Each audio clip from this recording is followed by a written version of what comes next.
to speak directly to you, the voters, and to discuss their intent with you. Candidates won't debate each other and won't address each other. Candidates will be asked questions that you, the Frio County voters, have sent us. These questions were sent to us at the newspaper office. We collated them and put them together for this forum. Candidates sitting at the table today have not seen these questions before and have not been given advance notice of what they will be discussing. Please note that we feature candidates today who have chosen to come who are on the Democratic and Republican Party ballots and who are independents. Winners of the Democratic and Republican Party primaries will be on the ballot in the November general election. Candidates who have filed letters of intent as independents are not part of the primary election process, but will be on the ballot in November. With that said, please let me say that our candidates will have time limits on the responses they give, and everybody will be given a chance to answer each of the questions. I'm going to hand this over to Brianna, who will be your moderator. Thanks. All right, y'all ready? So what we're going to do is we're going to start off. You get 3 minutes to introduce yourself. Okay, we'll take turns. We'll start here and we'll just work down the line. Then we're going to ask a question, and you get 2 minutes to respond to the question. They're in no particular order. We'll start here, first question, and then you can answer. And then the second question, Mr. Alvarez, you'll have the first opportunity to answer, third question, so on and so forth, just like that. We'll just go down the line. And then you'll have a 2-minute closing. I will be timing it, and I will cut you off, okay, just for time constraints. So we'll start with the introduction. Mrs. Moore, you may take the floor. Good afternoon, everyone. I'm Mary Moore, AKPA Moore, AK Mrs. Moore, and I practice medicine here as a physician assistant. Initially, I came to this area in September 1999 upon graduating from the University of Texas Medical Branch at Galveston. And I currently work for the Frio Regional Hospital as a primary care as well as an urgent care PA for in Dilley, Texas. In 2014, I spearheaded one of the most political upheaval that resulted in a better tomorrow for the city of Pearsall. And after that, 2015, I became the mayor of Pearsall, Texas.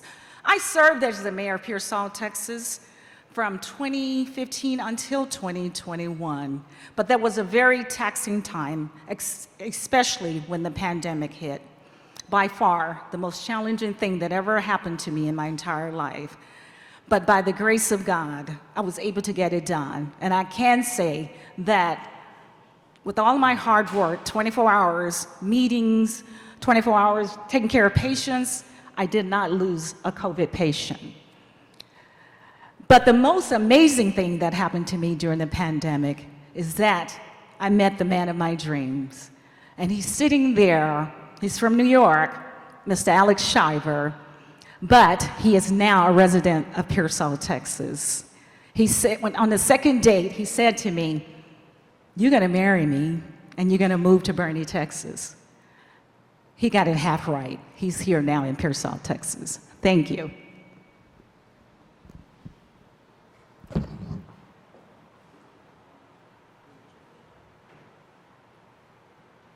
There you go. Okay, good afternoon, folks. Welcome to all in attendance. I'm glad to be here as a candidate for Frio County Judge in the upcoming election. I'm here and I'm running. Well, let's go back to, I respect Mary Moore's introduction. I was mayor for 2 consecutive terms as well for the city of Pearsall prior to Mrs. Moore. And welcome to Mayor Briscoe here. So that experience itself did provide me the leadership for the city of Pearsall. We did pre-pandemic, right? But we did a lot of good. Didn't raise any taxes in almost in my 2 terms as mayor, and for the most part, I think all the employees and the morale was really, really high throughout my tenure. So I'm proud of that. As we all know, we built that was during my term is where all the big hotels to Pearsall came. So we have the Hampton Inn, we got the La Quinta Holiday Inn Express, and a couple of more, two more hotels. So that was a big, big accomplishment, right, on behalf of the city. And I was happy to be mayor during that tenure. So, but more importantly so, I'm running for county judge because our taxpayer dollar is better, right? I tell folks, I'm a businessman. I'm not a bureaucrat. So I tell people every day, cities, counties, they all can go broke if you don't know how to manage them. So that's the experience that I bring as a business manager, as a business partner, as a family-owned business. And not only Frio County, but also LaSalle County. We have 3 stores. So that allows me to meet a lot of people so we can figure out what's going on in the course of living the day-to-day, right? Everybody wants to live a good life. Everybody wants to do good. Everybody wants to make a lot of money. There's nothing wrong with that. The problem is that I believe, in my opinion, right now, Frio County faces challenges. I am not privy to the numbers because I'm not presently on the Commissioner's Court, but as your Frio County Judge, I promised that I would do everything in my power to make sure that our taxpayer dollars, all of our taxpayer dollars, I see the Frio County Sheriff's Office here. I'm sorry I didn't see the City Police Department. That's okay. We're represented. I'm pro-law enforcement. My son is a peace officer. I have many friends who are in law enforcement. And I'm proud of those guys. Thank you for what y'all do. And last and foremost, just to be clear, I was born, raised in Pearsall. And I'm proud to say that I was born proud and strong. Thank you very much.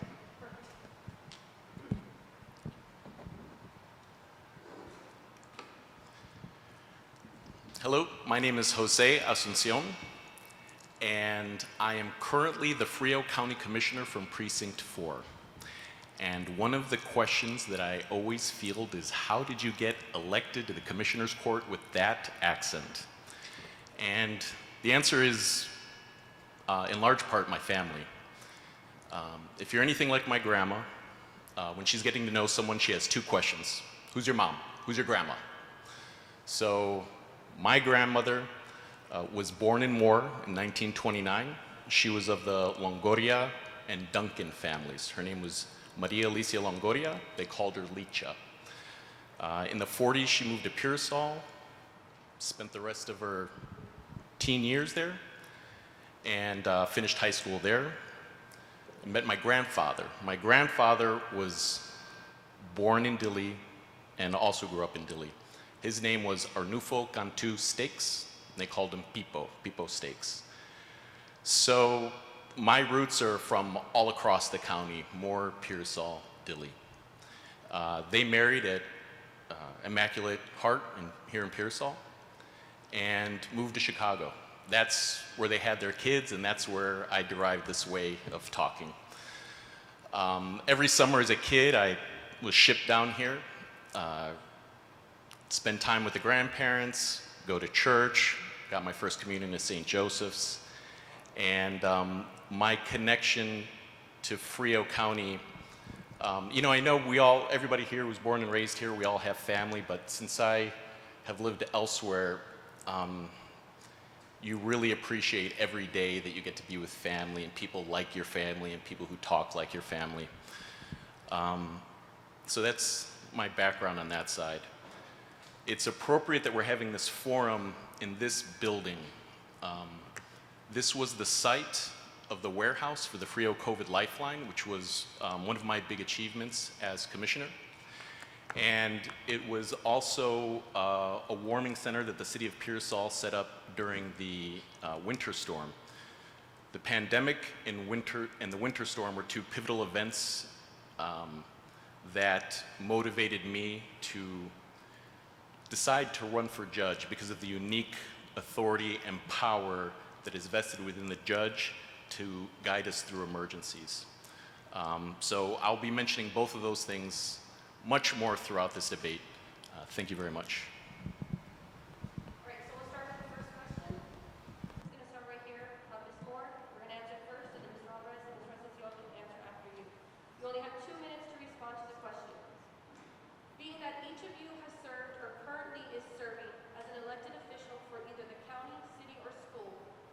Define yourself as an above-the-bar leader. Excluding the COVID-19, what has been your worst-case scenario or item that you have faced as an elected official, and explain what you did or how you took a role in getting it resolved.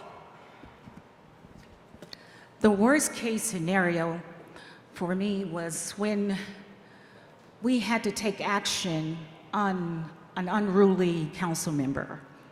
So prior to that, thank God we had placed rules of engagement in place so that when this occurrence arose, we would be able to act upon that policy.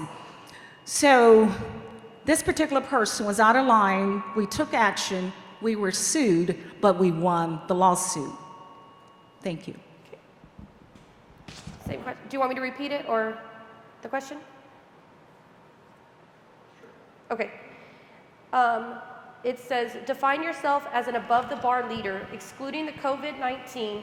What has been your worst-case scenario or item that you have faced as an elected official, and explain what you did or how you took a huge role in getting it resolved? During my tenure as mayor, we had feedback. We had the city manager's position was the biggest.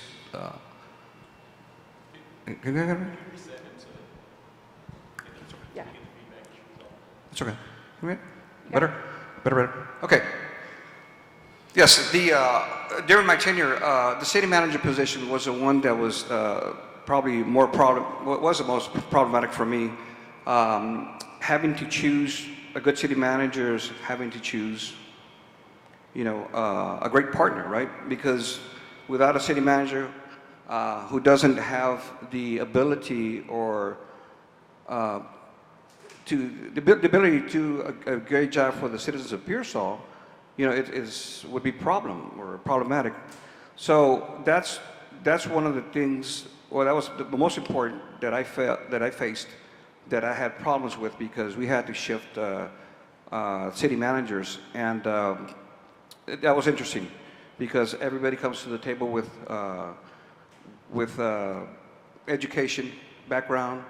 Not too many come with a leadership background, so I had to make sure that we were able to hire the best qualified city manager, and I think that's what we did at the end of the day. In fact, I had two city managers when I was mayor, and both of those individuals were really, really good for the city. They had a lot of respect for the employees, for all city employees. There was always accountability. We never raised taxes during my tenure. So the city manager position was the one that gave me more headache than any other.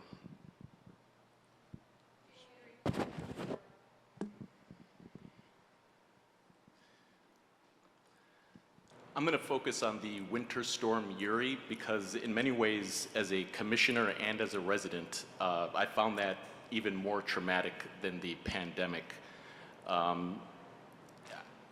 The county and the cities have an emergency management plan, and during the emergency response, commissioners do not have a role, right?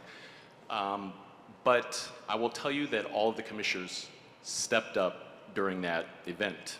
And I can tell you what I did personally.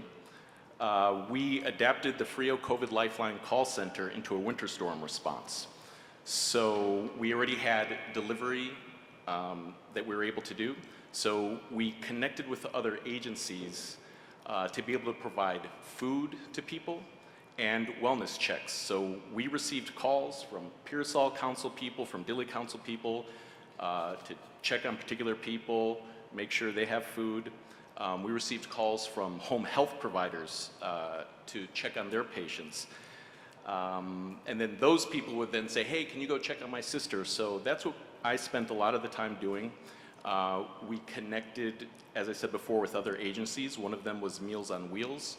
They have a list of homebound Frio County residents. So we said, hey, can you let us know who they are so that we can check on them as well?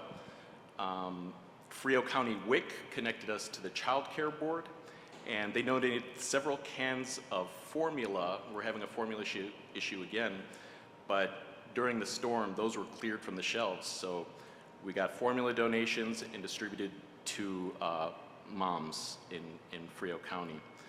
And then I scrounged up emergency blankets and pillows, brought them here to this warming center. And then there was an after the storm shift that we had to make to recovery, and that's still ongoing. Okay, your 2 minutes is up.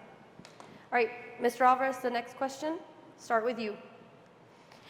A judge serves as a magistrate. They set bonds on suspects for a variety of offenses, from misdemeanors to felonies. Many times the citizens here feel the bonds are either set too low or too high for the crime that has been committed. What process do you plan to utilize when setting bonds? Fairness, right? Fairness is really the key for that, because I think, in my opinion, not everybody who's arrested is a criminal. All lives matter. All lives matter. So I'm going to take that in consideration when somebody is arrested. You know, everybody does their job. Police does their job.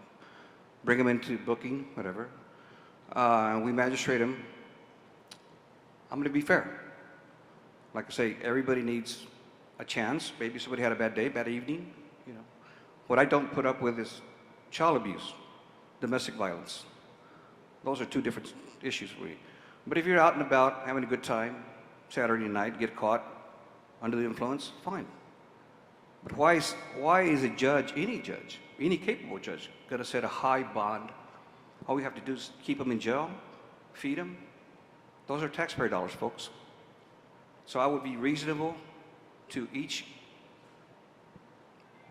anybody who's arrested, and then let, of course, the law work from there. Do you need me to repeat the question? Okay. In terms of process to follow for setting bonds, we have 4 very good JPs, and I would not try to reinvent that process whatsoever and follow precedent. One of the aspects that goes into consideration is whether it was violent and also the nature of the violence. So if someone's been in a conflict, what one of the judges told me is they like to give them a cool down period to make sure that they're not putting them out right into the same position. And I will tell you, if I, as a commissioner, have not had to set any bonds, and if I feel that we need more experience, I will not hesitate to call on the people who've been doing it for a lot longer than I have. Go ahead. Testing. In the event the JPs are not available, then it is the job of the county judge to intervene. And first of all, I would look at the situation. Is this a first offender, second offender, or one that, as we call, a frequent flyer?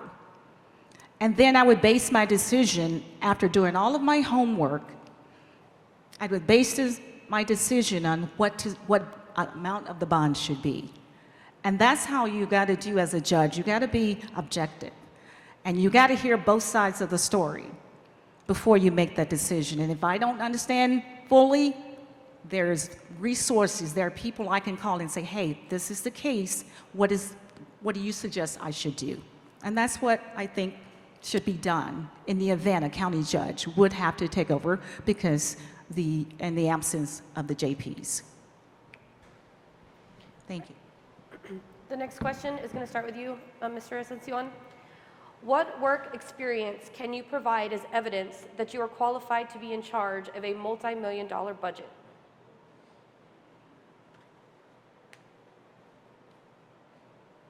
Your time starts now. Right now? Yeah. Okay, so besides the obvious answer, which is that I've been on the Commissioner's Court now for 3 budget processes, and I know there's talk about Commissioner spending, but We have followed the tradition of not raising property tax rates since 2013, and that's even in the face of declining revenues. Aside from the commissioner experience, I also was a small business owner. I gave that up when I started as commissioner. We weren't multi-million-dollar, but I think given more time, we would have hit that. And I built that from scratch. I built that starting window chip repairs at 25 bucks a pop. And we grew to have multiple employees, and I had to learn payroll, healthcare, taxes, all of that stuff I did. I'd like to bring up one other thing in the remaining time that's very unique. I went to film school, and we handled multi-million-dollar budgets there. And in part of our training, we had to come up with budgets and get investors, and I've worked on big projects. Well, I see the investors as similar to the taxpayers, right? If I want you to give money to my project, I have to be able to defend the expenditures, each and every one. And so investors, I think, pay a lot more attention to where their dollars are going than many of our taxpayers. They want to make sure they turn a profit. And I think too many elected officials think that they can just go back to the taxpayer well and refund their bank accounts. But that was not an option in my film background. Okay, your time is up.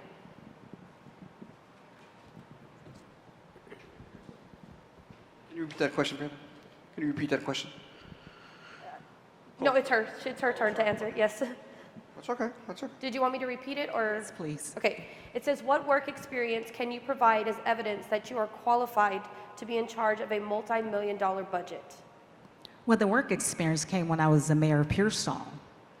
When I was the mayor, we had extensive budget training. We had the workshops, the continuing education classes when we went to the conferences.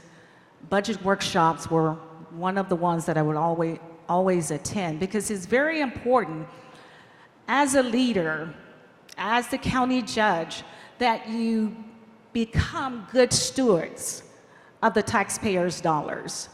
And you only get in that position by learning as much as you can about your position. And that's why I feel like I'm qualified to handle what the county has to offer as well. Okay. So the next question is going to start back over here with you.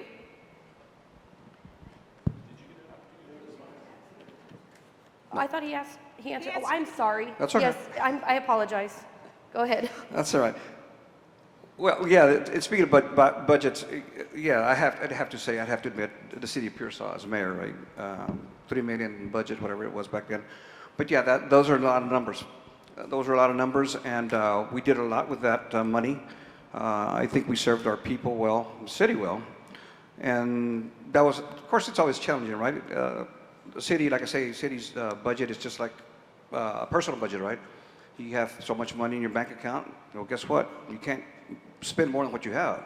So that's what we did. We managed that budget, myself and other folks within the city, my city manager, the finance manager, and also to add on as a small business owner.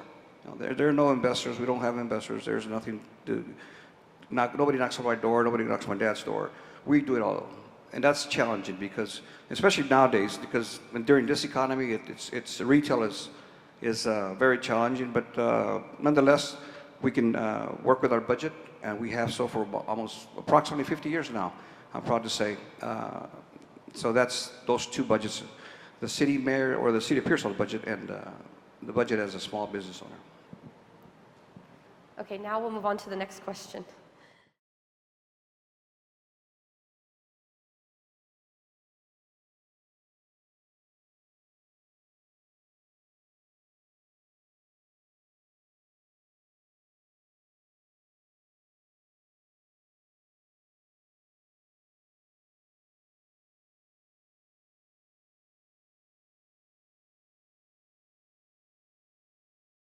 As needed. We call it PRN in medicine. So basically, when there was a project or role had to be, we contracted out because we did not have the need for a full-time mayor. I really don't see the need of a full-time, not full-time mayor, full-time engineer. I really don't see the need for the one in the county either, because we had very, very, very good county employees. I understand that you said the law requires, but you had county employees that was well-versed in what they were doing. What we should have done was just sourced out for an engineer versus hiring one who never, well, besides the point, instead of having one full-time, we should have sourced out. We would have had less problems than we do now. Thank you. Mr. Alvarez, would you like me to repeat the question? Or Please repeat it. Please repeat it. the law requires an engineer for public roads and buildings. What is your position with having an on-staff engineer? I'm not sure that the law requires, but I may be wrong. Correct me if I'm wrong, but I don't think the law requires for a county to have an engineer on the payroll. But as most of you folks know as well, my dad was a county commissioner for 16 years, so he's a retired Frio County commissioner. And they had an engineer. I'm not sure, I didn't really ask him, but from what my memory says, they had an engineer for a year or two max. And guess what? They got rid of him. It was a gentleman, a real nice gentleman. So I remember his name. But engineer for now, it's not what Frio County needs. Because there are a lot of people, a lot of county employees, especially the Road and Bridge Department, right, that are really qualified or that have worked for many, many years and can actually use the equipment, and of course nowadays the maintainers and tractors and bulldozers, whatever we have out there, they're obviously more modern, but we have the staff. I've been told by these employees, and I've been told by the employees that were actually fired, they're hurt. Those people are hurt. Somebody hurt those families, and I'm trying to figure out who, why, and what we're going to do to bring those folks back. Because those folks are citizens of this city. Most of them are City of Pearsall citizens. They lost their jobs, folks. Who in the world wants to lose a job when you know that you're doing a fine job representing the people of the county? There's got to be some form or fashion where there's a check and balance to say, and I understand it, I get it. I used to work for the state for 20 years. We are employed at will. State employees at will, county employees at will. Your time is up. But we need to do better.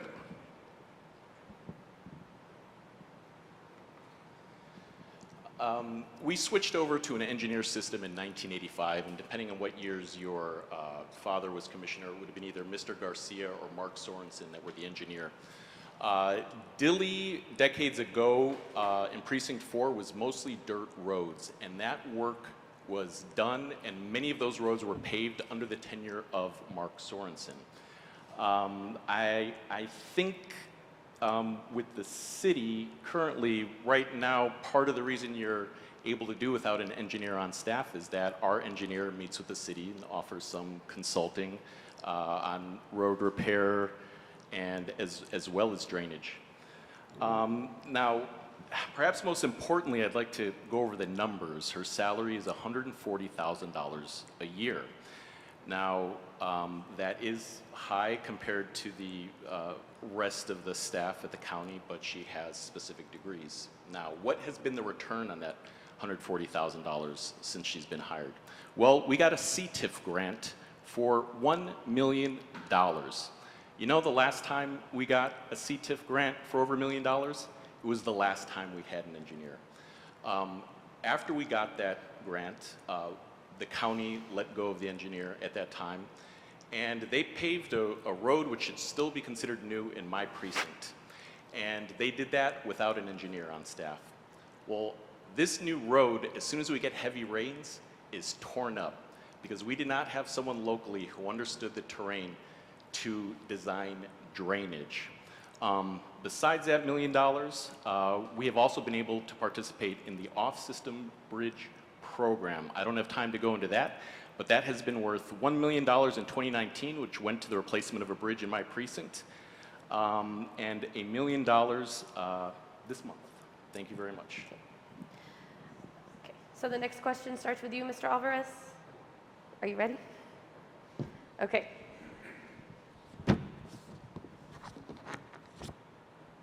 The county has used roughly $400,000 of the $1.9 million from the American Rescue Plan, the ARP. The money has been spent on PPE, employee premium pay, vaccination incentives, and other building equipment. They are set to receive another $1.9 million later this year. What projects do you propose the money to be used for?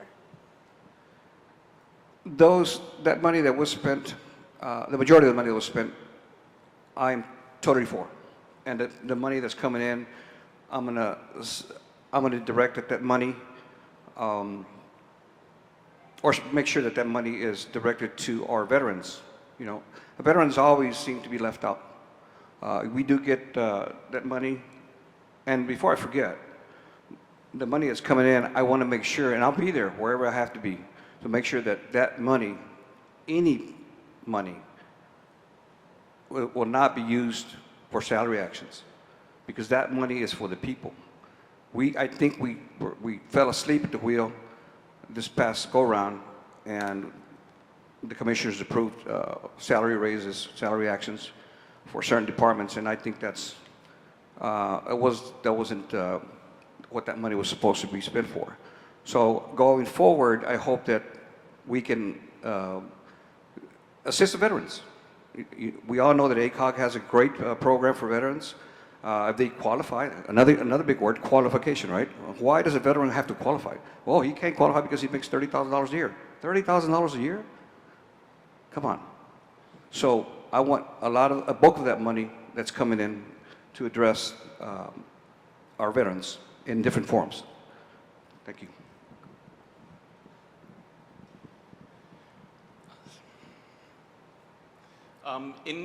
When it comes to resources and grants and funding, I think one of the things we always try to consider is what resources are already out there, because we don't want to double up our funding on someone else who has the money and is able to allocate it better than we can. That's number one. Number two, on I heard you mention the salary action. The money is for COVID mitigation. We gave money to employees because we have had sick time and vacation time allocated in non-pandemic times. So now we're in the throes of a pandemic. We do not want people to come to work when they have COVID. Initially last year we had what's called admin pay, and it was up to the department heads to decide when someone could come in or not come in and get paid no matter what. Well, what this ARPA money that went to the employees was designed to do was cap that and say, all right, the CDC has lowered the amount of time for quarantine. We want to make sure that you use the sick time and vacation time as you would have in normal times. And also we're going to give you some money so that you can survive if you get sick from COVID-19. That's that. But in terms of where I would like to see the rest of the ARPA money go, it's toward emergency management. There are a number of places that are deficient in our current emergency management preparation. And if we are caught off guard by another emergency, it's going to set us back again, and we're going to keep spinning our wheels. It's going to be a hole that's hard to dig ourselves out from. Thank you. Some of the things that San Antonio is doing currently, because I have individuals up there who are continually to receive the COVID fundings with help with their rent, with mortgages because their jobs haven't been restored, utilities, and because we were hit, it was a devastation, especially for the rural areas. Many people lost their jobs. We need to have a mechanism in place that we are taking care of the people within our community. Yes, I agree with Ms. Alvarez about helping the veterans, but we got to understand there are strategic guidelines on how we can do that, so we must stay within those guidelines. But anyone, veteran, non-veteran, who has been affected greatly by COVID should be still receiving help. And maybe they still do, but being that I'm not in city government or county government, I'm not aware of that. But that's why I feel that the 1.9 million that's coming in, let's continue to make sure we are spending those dollars the best way we can by helping the individual in the greatest need. Thank you. With the greatest need. Thank you. All right. The next question, Mr. Asuncion, we'll start with you. Last year, Governor Abbott created Operation Lone Star. It authorizes state and local PD to partner with owners of borderland ranches and use trespassing laws to arrest illegal immigrants who cross their land. So with limited jail housing available to the county and the rising cost of inmate housing costing taxpayers more than ever, what are your plans to best serve the citizens of Frio County?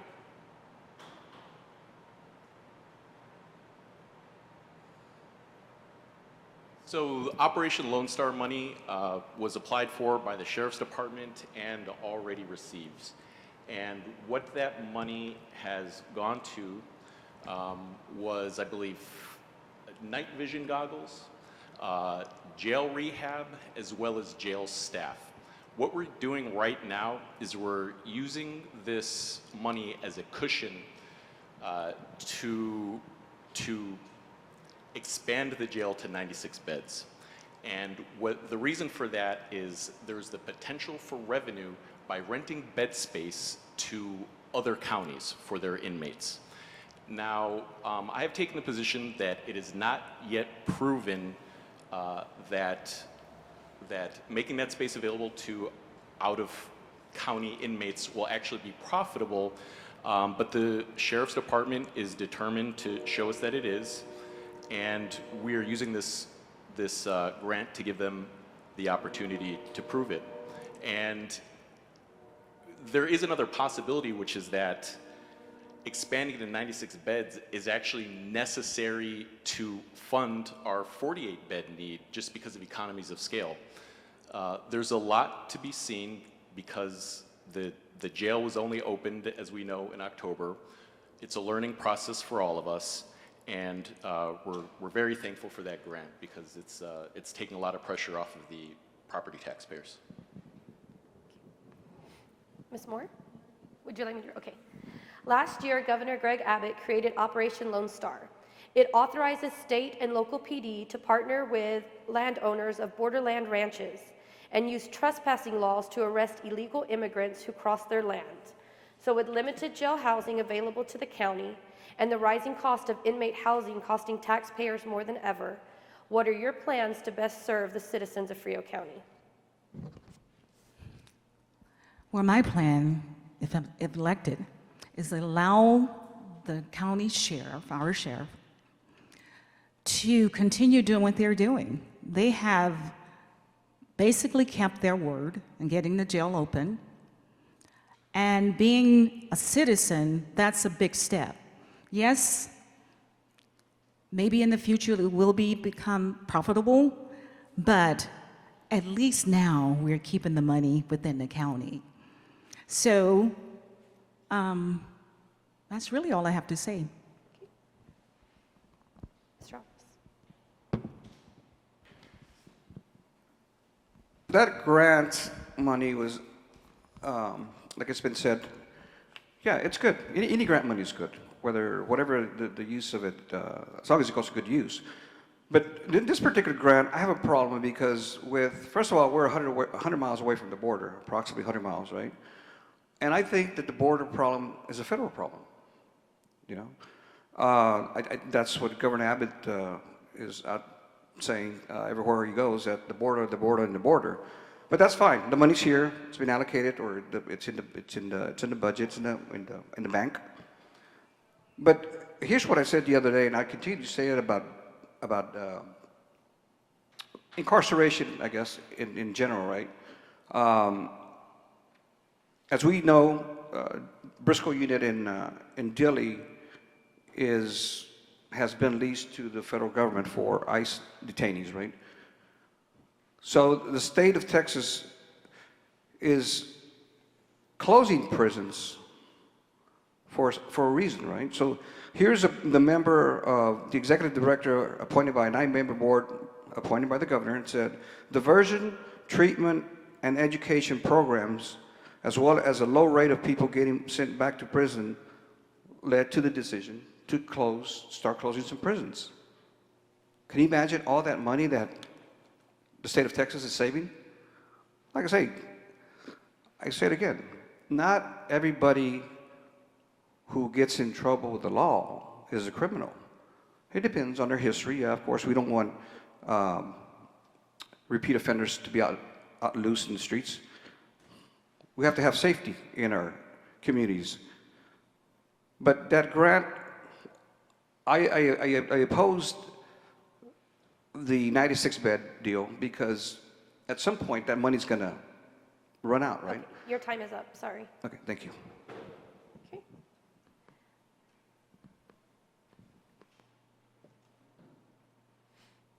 So, Mr. Encencion, it's your turn to answer first. You did, I'm sorry, Ms. Moore. February 2021, the county and the cities were unprepared for Winter Storm Uri.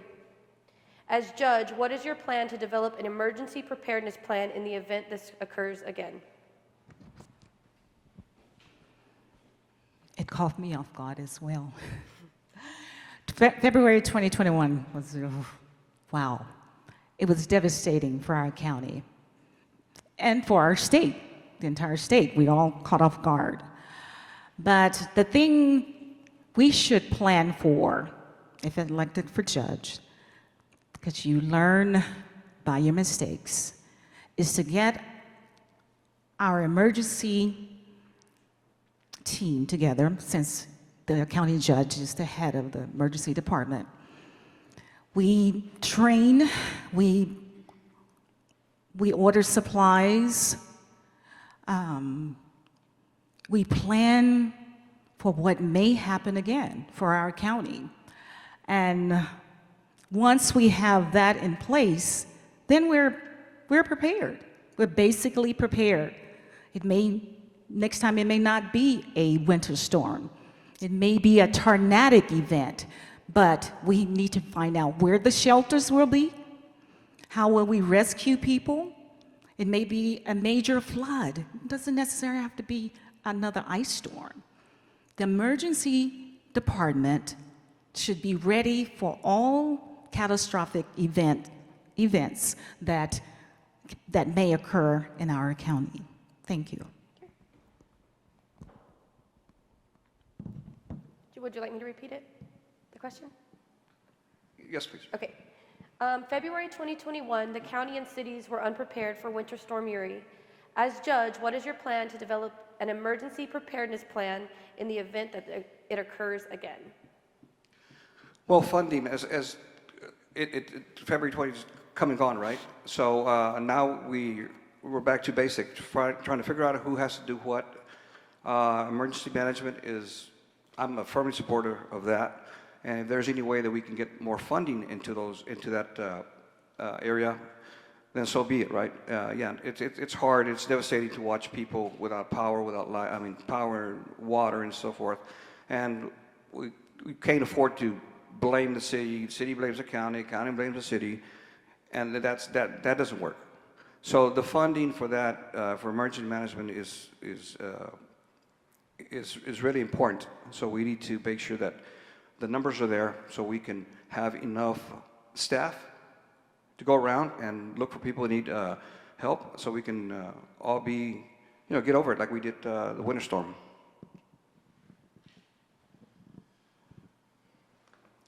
So the question was, what will you do to develop an emergency management plan? And it just so happens that I brought a document called Emergency Management Plan for Frio County, Texas. We have one. This is based on the Texas Division of Emergency Management template. It is a good plan.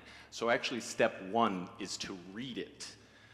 This management plan was approved by our current judge, by former Mayor Marianne Obregon and by former Mayor Mary Moore. After we read it, we have to do the things that it says. There are 4 categories of emergency management, and those are, I'm not sure I wrote them down, but from memory, they are mitigation, preparation, response, and recovery. So one of the things that I found that we were deficient in a number of things in this plan. And to let you know what I did as commissioner to improve the situation, I brought this plan to court, and I said, this is our plan, this is a policy that has been passed, we are obliged to follow these steps, but that is in the hands of the judge and the emergency management coordinator, which is appointed by the judge. So I pushed as hard as I can as the commissioner. But this has to be distributed to all the elected officials. I didn't know this existed until well after I took office. Everybody needs to understand their roles. There are roles for the sheriff's department, for the PDs, for the schools, for the transportation division of the schools. We need to review it, and we need to review it regularly. And based on the plan, then we'll decide where we put the funding. That's a start, and that's my 2 minutes. Thank you. All right, so this will be the last question, and we'll start with Mr. Alvarez. After this question, you each will have 2 minutes also to have any closing remarks. The question is, a county judge is supposed to uphold laws and policies. What is your understanding of laws and policies, and how do you plan to uphold those laws and policies? Keep the current laws and policies in place. You know, everybody has, like I said earlier, we have to make sure that everybody is treated equal. So as long as we follow that direction, you know, I think that everything else falls into place. So really, I mean, it's really a no-brainer, but to follow the policies and to have everybody to be able to have due process, you know, it's one of my, I support that a lot. I support it a lot because there's people of all kinds. I mean, we just recently had some shootings, right, here in Dilley, and who wants that? I mean, we need to make sure that some of those folks, you know, are not in the streets anymore, and we need to take care of the domestic violence. So all those policies, I would make sure that that we keep the good policies in place, and if there's any policy that needs to be revisited and to change or tweak, whatever, we can do that. We'll do that. Thank you.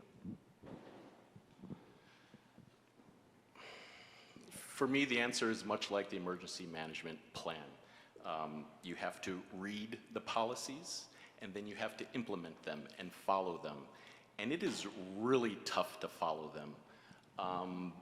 You know, first of all, historically, we've made a lot of exceptions, and we've made a lot of exceptions without going through the proper channels. So you already have many residents who have this expectation that we don't really have to follow policy. So it's really a challenge. We don't want to say no. We want to accommodate everybody. I personally don't like doing it, but you have to follow it, and when the opportunity presents itself, we either find a way within the rules to help whoever it is that needs help, and if we get enough of a similar complaint, then we can visit the policy to see if it needs change. Thank you.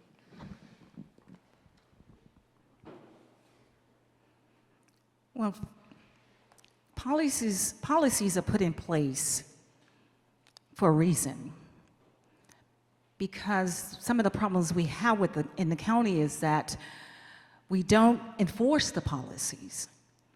And I've just recently learned that we do not have a grievance policy. That's why the situation is the way it is with the 7 employees that were terminated, or 5 or 7. We do not have policies for commissioner court. I think that we should have rules of engagement so the commissioners will know how to conduct themselves in the commissioner's court. The citizens, when they're up to speak, they will know how to conduct themselves in commissioner's court, as well as the commissioners. That's what rules of engagement are all about. Is one of the jobs as the judge is to maintain decorum. We don't want to be a laughingstock for our community. We want to do things in a professional and orderly manner. So, with that being said, I think we should implement more policies, especially the ones that I mentioned. All right, Mr. Asuncion, since you were next to speak or answer a question, you can start with your closing remarks. You have 2 minutes. When I took the job as commissioner, one of the things that I was told is, don't even bother trying to work with the cities because the cities and the county do not work together. And I can tell you that I have not had that experience since I've been here. The communication goes 2 ways. I can reach out to council people or to the superintendents. They contact me. We've collaborated on a number of initiatives. Besides the Frio COVID Lifeline, we actually had a 6-month homeless program, which we were able to house 50 residents who actually were all from Pearsall. We were able to set up vaccines for staff and students at the schools who were eligible within 1 week of eligibility, opening up guidelines, or within eligibility being opened up by the CDC. So I've been here, I've been doing the work, and I've met the other people who are serious about doing the work. And as I said before, there are opportunities that are available only to the judge. There is access that's available only to the judge. There are powers that are available only to the judge. And I think in that position, I'd be better able to build upon what we've already begun. Thank you. Mrs. Moore, you're next. Closing remarks? In the beginning, I did not address why I wanted to seek the office of judge, because I have a lot to bring to the table. Life challenges have prepared me with the compassion for the people, and there is a lot of need in this community. A good judge, you can have a judge, but a great judge reaches out beyond his office, beyond the community, the commissioner's court, and get out into the community and find out what the needs are. If just your presence can make a difference. My medical training has taught me how to critically think in emergency situations. Because one of the roles, again, as I mentioned earlier, is that as a judge, you're head of the emergency management department. So if you were to elect me, I'm going to get in there and I'm going to learn everything that needs to be learned, because I want to do the best for my community. And the fact that I got to serve as mayor, you know me. The citizens of Pearsall, you know how I operate. You know I was there when I was called. I wasn't one of those mayors that wasn't reachable. Well, I didn't have time for you. And that's what this county needs. It needs someone to pull every entity we have. We have the school, we have the hospital district, we have the county, and we have the school board. The person that's in that position got to be able to work with every entity in order for this community to move forward. And I think I'm the best one for that job. Thank you. Thank you. All right, Mr. Alvarez? If elected as a county judge, I will continue to push for employee rights and to make sure that our employees are compensated and have all the tools necessary to do their jobs to improve our county, whether it be roads or office management or whatever. And also our taxpayers. That's where what I said in my opening is our taxpayer dollars matter, folks. Nobody wants to just dish out a bunch of money for nothing in return, right? It's just like everything else. But if you want someone to represent you full-time, and to be fiscally conservative, and I say conservative because I am a fiscal conservative. I run my dad's business, and we've been able to survive through hard times, like a lot of small employees here in the community. But I'm here to serve all of the Frio County residents if I'm elected as judge. Thank you. Okay, I would like to thank all of you for attending.